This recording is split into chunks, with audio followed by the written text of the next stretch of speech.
Josh and Jim, for joining us. I'm going to start off a little bit with a question for Josh.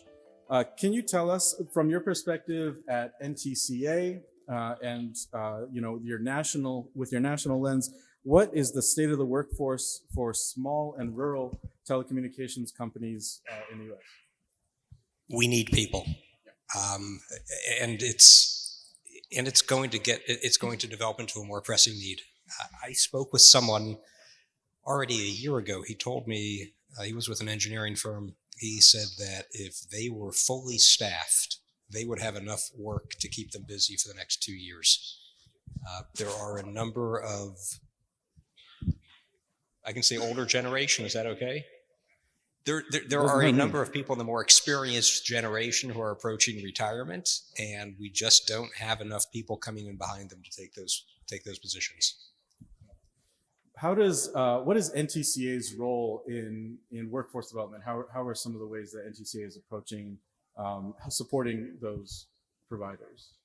So we've engaged three different avenues in this regard.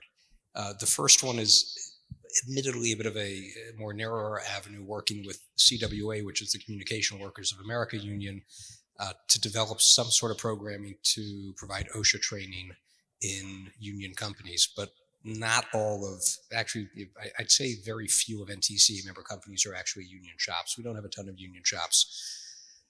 We've done two other things. We've started a program with Northwood Technical College, which is in Rice Lake, Wisconsin. They have a broadband academy. Most of their material is available online. And we took a look at what the landscape looks like, and apprenticeships are much desired in the field. It provides the students with a paying job. At the same time, it provides the companies with employees who they can train and keep, hopefully, for the long term. So the program that we have with Northwood, the students enroll in the Northwood video courses. They're able to take these courses online. At the same time, we have a framework for an apprenticeship type of like training at the company that then gets verified by Northwood, and the students they'll leave and graduate the program with industry credentials. The third avenue is a little bit more fun, because now we're looking at younger students, ages K to 12. And we're working with the National Rural Education Association. We are set to release next month the toolkit. And the goal of the toolkit is to help small broadband providers in rural areas work with their local school districts in engaging strategies to increase awareness of careers in the broadband industry. And this can begin as early as third grade, through middle school, through educational development in high school, career guidance and counseling as they prepare to graduate. And we're not trying to convince every student that he or she needs to take a job in this industry, but we want at least to have the same opportunity as the other fields that the kids might be interested, whether it be mechanics, law, dentistry, or something like that. Yeah. That sounds really exciting. So you said next month. How would folks in this room access that toolkit? It should be available on the NTCA website when it's published. Keep your eye on the NTCA website. Yeah. Thank you, Josh. Jim, so from what I understand, Arizona Western College, based near Yuma in Arizona, and you were telling me about a new fiber certificate program. Can you give us a brief description of that program? Sure, absolutely. So first off, Arizona Western College, like you mentioned, is based in Yuma, Arizona. Kind of an interesting fact, we actually drive north to go to Mexico from Yuma. So just something that's interesting about that. And I just noticed my picture. I do have more than one shirt. I'm not sure. My daughter dressed me this morning, so she didn't want me to look like an old professor, so here I am. And I didn't realize that it was the same shirt, so my apologies for that. But Arizona Western College... You look like a young professor. That's what her goal was, so I'll let her know she succeeded. And I just got completely sidetracked. Oh, sure. The fiber optic, what we're here for, the fiber optic program. So we at Arizona Western College believe firmly, to the point of it's woven into who we are, in partnerships. We do not succeed without partnerships. we do not develop, we do not do much without partnerships. And partnerships in the community, partnerships in the region, partnerships globally, literally.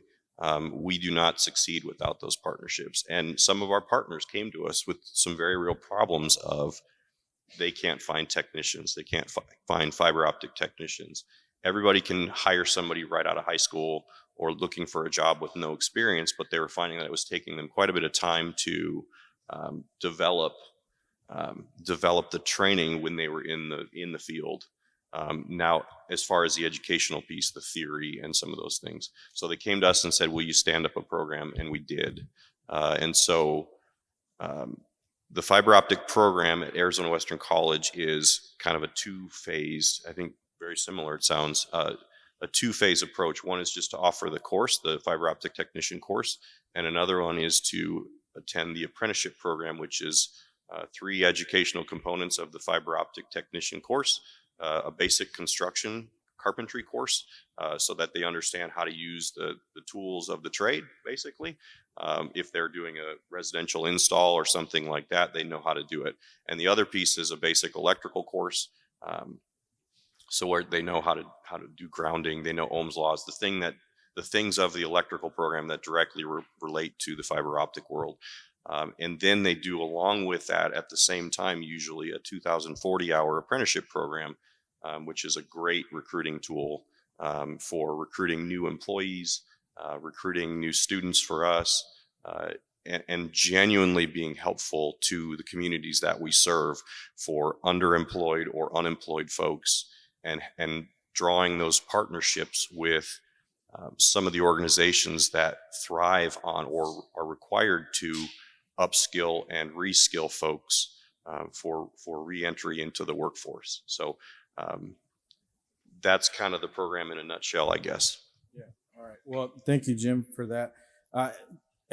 Everybody in the room here, just real quick, raise your hand if you're working for a provider and you feel like workforce development, or maybe the loss of your workforce in the next 5-10 years, is something that is on your desk, something that you're thinking about. Like, how do we make sure we provide the workforce of the future, right? So these are the types of programs that are designed to help ensure the future of our companies. We've got Northwest Technical College in partnership with NTCA. We've got Arizona Western College. Are either of these programs available, at least in part, online? So, because we got a lot of tribes that are not from Arizona, are there any other online options for this? So the Northwood program is available entirely online. And the interesting thing is, we've been very clear with our membership is that it's not our goal to encroach on any local community, on any local trade school or trade college. So if there's a company serving a community that has those resources there locally, that's great. Take advantage and support your local institutions. Where we see the advantage of the Northwood program is either for communities where a student might be 30 miles away from the nearest school, or you have a number of students who, and Mikhail, you mentioned upskilling. You might have students who are employed in another job, and by the time they come home from their job, they have dinner with the family, they've got the kids in bed, it's 9 o'clock at night, and probably one of the last things they want to do is hop in the car and go back to school. So enabling them to take advantage of these online courses can be attractive to those in those positions as well. We actually follow a similar model. We just completed one of our online fiber optic technician course that was 100% online. So it was a 4-week class that was set up, and we again pride ourselves on being flexible. So we can set up a course in a 4-week span, a 16-week span, an 8-week span. We pride ourselves on being able to flexibly tailor to the need of the students and in the industry. And so this particular class that just finished was a 4-week, 100% online. We mailed them a kit of tools and equipment, some fiber. So we posted videos online. We made our own videos and posted them online. We had all the quizzes online, all the reading assignments and everything, some feedback, checking in with the professor. And then the final exam was a 50% written and 50% hands-on via Zoom. So worked really well, was very successful. And then the normal class for us is a hybrid model, actually. So the educational component is on your own at home, of course, under a timeline. But then the hands-on piece is a lab that's actually done at our facility. So using our equipment and coming in and doing the hands-on portion of the program face-to-face with the instructor.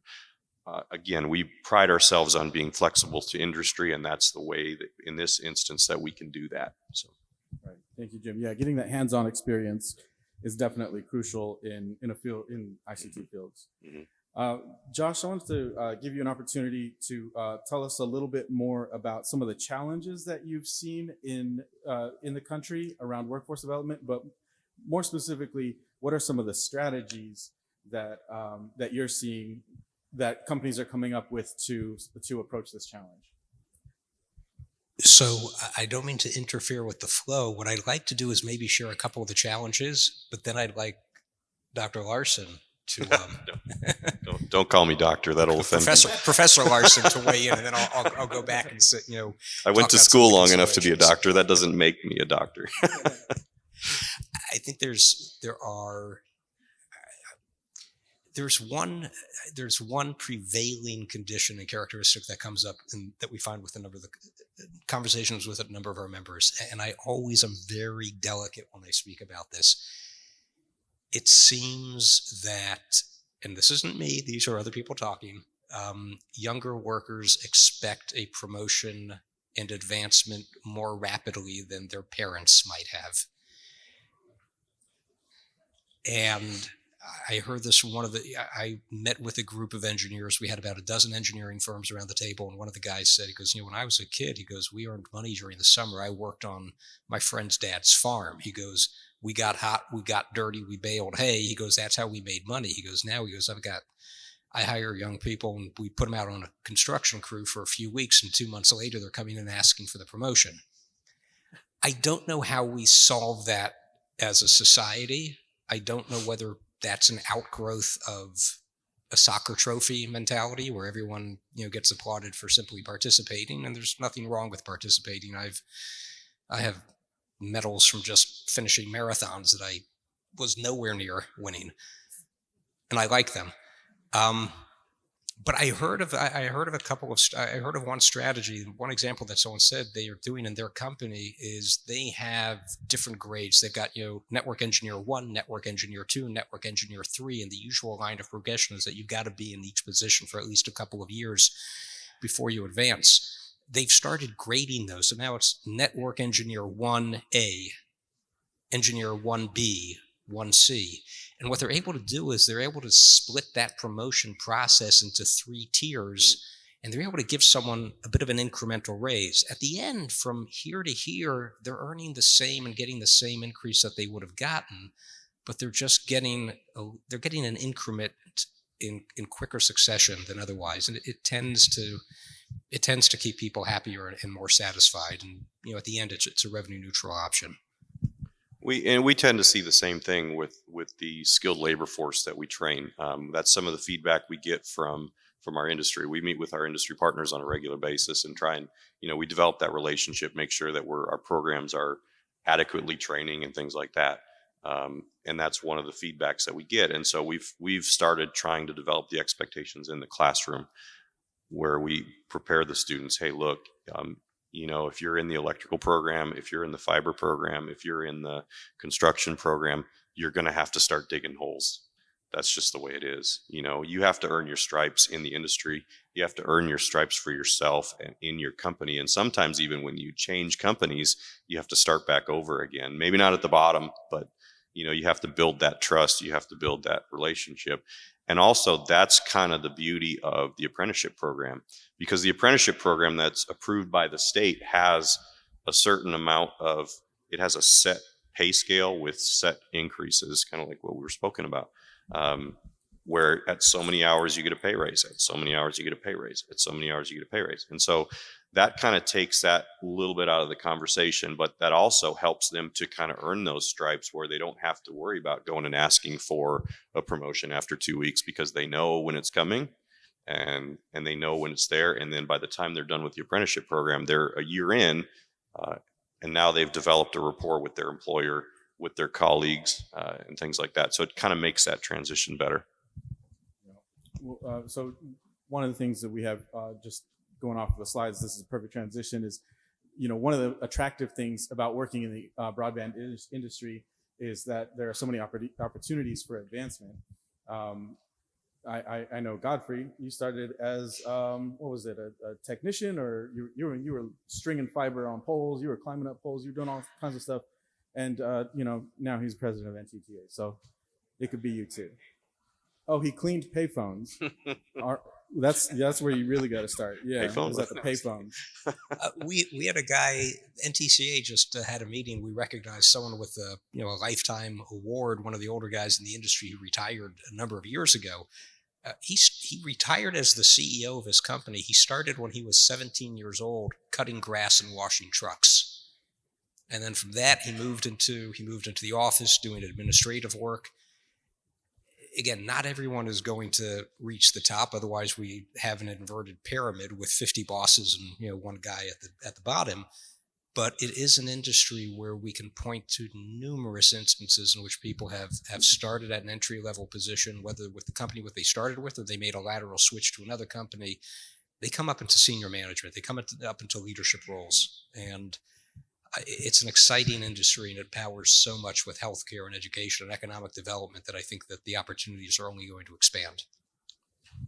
Let's talk a little bit about outreach. So in Gila River, we have career fairs, we have education summits, things like that. It's really never too early to start reaching out to young kids.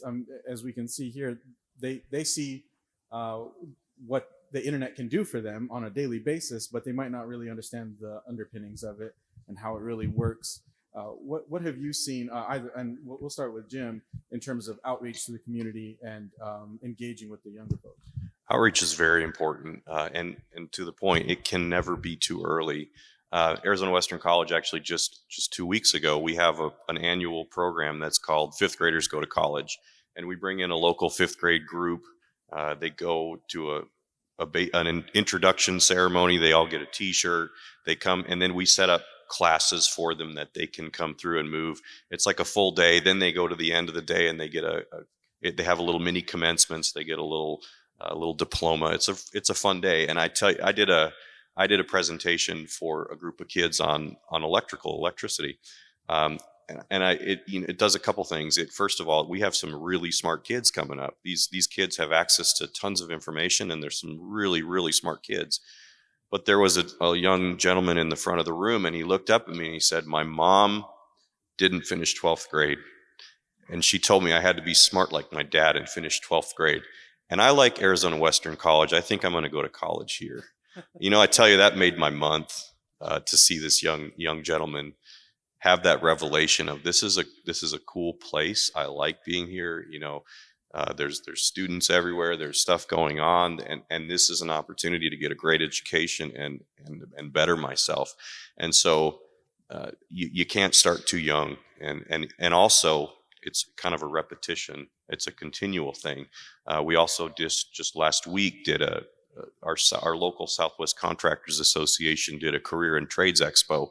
It was a 2-day event at the fairgrounds, and they organized all of the local schools, really from middle school to senior and high school, and they brought them through very logistically so that there was always a constant flow of kids. And there were 3,000 kids come through in 2 days, wanting to know more about the trades, wanting to know more about the workforce, wanting to know more about all those things. And it's so important when you have an opportunity like that to give them hands-on opportunity. Don't just be a booth with a free thing that they're going to come up and pretend to ask you a question so that they can get your little trinket for free. Engage them. For Arizona Western College, we had 3 separate booths that day. One was for electrical, 4. One was for electrical and fiber optics, and for those we had them wiring up switches, and if they really showed interest, we just gave it to them. Take it home, show your mom, be excited about this. The agriculture, they were potting little cauliflower buds and then allowing them to take it home. And on the welding side, they actually brought a welding setup, and they had the kids striking some arcs and doing some welding. We had kids lined up for 2 days around. We had to build lines around the corner for these kids, and they waited for hours for a 5-minute time to strike an arc and weld. So it's consistency, it's engaging, and it's intentional. Very important. Man, I want to go to that career fair. That sounds like fun. You know, I have a 1-year-old son, so I'm expecting to send him to WTC in about 3 years, and we can hire him when he's 5. Josh, anything to add? I think that's fabulous what we did. I spoke with a member who, one of our members in South Carolina, they worked with a number of school districts across several counties. They did an 8th grade career fair.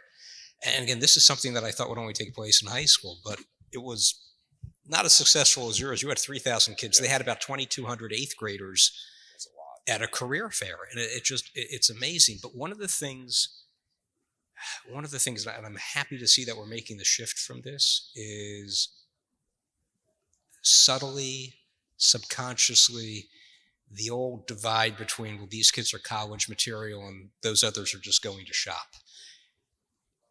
First of all, we don't call it vocational anymore. It is career and technical education. And I think that those lines are beginning to blur, and I think that the walls are beginning to crumble, because there is not one trade that I have seen over the last few years that does not require problem solving, communication skills, computer skills, analytics. So that's all coming down.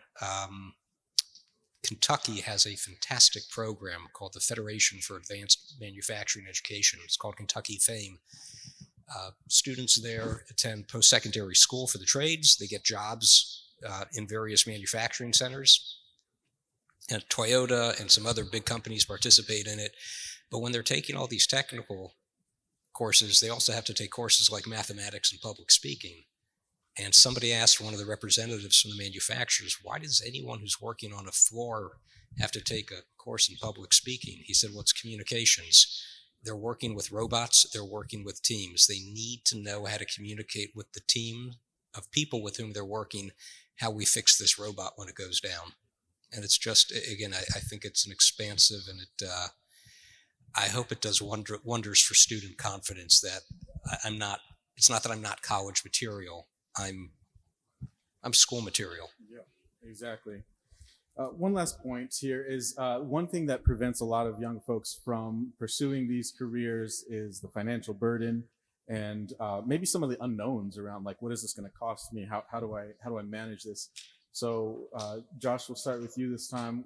What are some of the things that you're seeing through NTCA and some of the member organizations that they're doing to help encourage young folks to get an education that will help them in these careers? So we charted out the program that we're doing with Northwood. If a student goes through all 2 levels, it's about $2,500, which is not unreasonable, but if you don't have it, you don't have it. And there may be other colleges and trade schools that might be even more expensive. We have some companies that will contribute toward a student's tuition and contribute toward a student's books and fees. And the exchange is they have an agreement that the student will come to work for them for 2 or 3 years after they get credentialed, or maybe they'll work for them while they're getting credentialed. And more often than not, the students will stick around for a little bit even after their commitment ends. The other issue that we're seeing, and we're trying to work with some philanthropic organizations to see if we can figure out how to do this. I know that Wyoming has a state program that does this as well. When you have people in jobs, so to speak, and they're interested in moving over to a career, they might suffer a pay cut because, well, suddenly I'm earning $20 an hour here, but if I come here as an apprentice, I might not make that much, plus I've got books and fees. So how do we backfill those wages so that those students and their families can remain whole for those years while they're in school? So we get back to partnerships again. Nothing works without partnerships. At least in the CTE world where I come from, nothing works without partnerships, and that includes covering the costs of your education if you're not able to. We have several agreements with, first of all, our leadership at Arizona Western College. Our vice president of workforce development in CTE, I swear the lady has a printing press for money in her office because she seems to be able to come up with grants at a whim. It's amazing. But also those partners and those those partnerships help spur that, because oftentimes she'll have people coming to her and say, I found out about this grant, it would fit you, go for it. Or I'm on this grant committee, it would work well I know because of the partnerships we have, I know your organization well enough to understand that this is a great fit for you. I think you should apply. But also partnerships with, for example, in Yuma, we have Arizona at Work, which is a local WIOA, where we've done joint grant applications with them and been awarded those grants, where actually we have one in fiber optics right now that we are about to get the check for, where we provide the training component and they provide the student support component. So they can buy books, whatever the students' needs are, they can buy them books, they can pay for their tuition, they can give them gas money if they need that to get to school. It's partnerships is the answer to many, many problems that we face in the CTE and the technical world. Thanks, Jim. So if this is something that's been on your mind, workforce development, how do I make sure that our workforce is secure for the future? Talk to your local community college. You got two great guys up here. Talk to Jim or Josh about partnering with one of them, but maybe you're in a state and far away and it's not really going to work out. Talk to your local community colleges. Look for workforce programs in your state, like the one in Arizona, that can help you develop that. We are coming close to time here, and I want to open the floor up for the audience. Are there any questions from folks out there about workforce?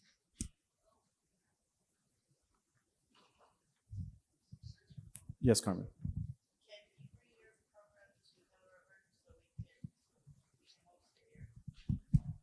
So the question was, what was it? Can we bring the that fifth grade program to Gila River? I would think that if you reached out, is my email address up on there? It will be. Send me an email and I'll forward you to the right people that can explain the program. It's awesome. It's not overly expensive, because I think it's t-shirts and printing a diploma, and I think lunch is really what it involves. But it's so cool. You get kids of all backgrounds, you get kids of all skill sets, you get kids of all abilities, and then you just, in advance, you just ask the entire college community, hey, would you be willing to volunteer your 25-minute time slot and teach a course to these kids? And, we do it because it's a great thing to do. We do it because it's good for the community, but also a little bit selfishly, it's also a recruiting tool. I mean, that's a secondary benefit. But so if you send me an email, there's a whole office that plans this, and they do it once or twice a year. And I'm sure they would be more than happy to work with you on some of the successes and some of the failures that they've had in planning that. We've done it for a long time. It's an awesome program. Yeah, it seems like a lot of fun. All right, any other questions? Nope. All right. Well, let's thank Jim and Josh. Appreciate you guys.